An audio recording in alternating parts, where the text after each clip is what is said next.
Good morning, church. Last week, I brought up an idea that if we want to be able to spot a counterfeit, then we need to truly know the real thing.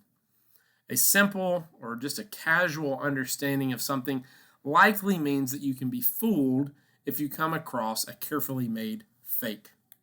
I don't know if you've ever seen the show on PBS called Antiques Roadshow, or there's a kind of a similar show on the History Channel called Pawn Stars. But it's a show where people will bring in an item, and it's an item that they often think is worth $1 million. And it turns out to be a well crafted fake. In some unfortunate cases, the person will have purchased the item for a large amount of money, thinking that it was a sound investment, but it turns out to be worth only a fraction of what they had hoped, and maybe even a fraction of what they had spent. It's only when the experts, the people who have spent hours and hours and hours studying the real thing, it's when they examine it, they're able to tell you whether or not it was the real thing or a forgery. So that's what we're doing here.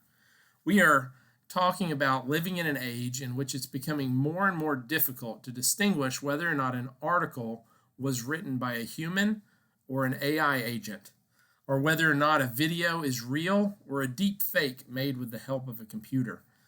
We have to really know what it means to be human in this day and age if we're going to spot the fakes.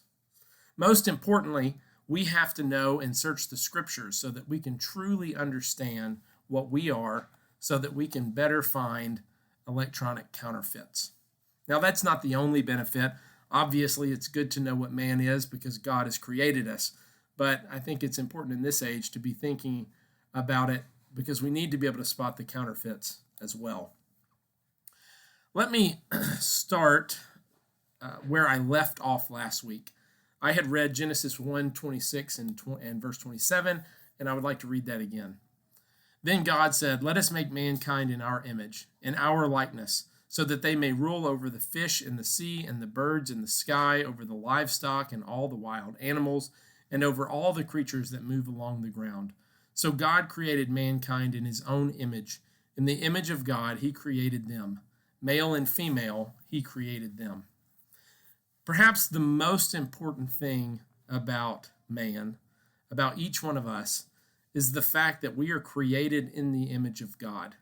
To sound fancy, we can use the Latin term imago Dei, which means image of God. But the imago Dei, or the image of God, resides in all of us. As the author of Hebrews tells us in chapter 2, verses 7 through 8, God has made us a little lower than the angels. He crowned us with glory and honor and put everything under our feet. The image of God means a number of things, but I want to point out a few today, and then in later devotionals, I'm going to expand on some of these a little bit deeper. The image of God means that we are the crown of God's creation. No intelligence, real or artificial, can replace us because God has set our place in creation. The image of God also means that we have been given dominion over creation. We are set up in a place of stewardship to care for, but also to develop what God has given to us. Animals are wonderful, and they're a gift from God, but they're not our equals. Although we may use dominion wrongly sometimes, it does not mean that we've lost our position in God's creation.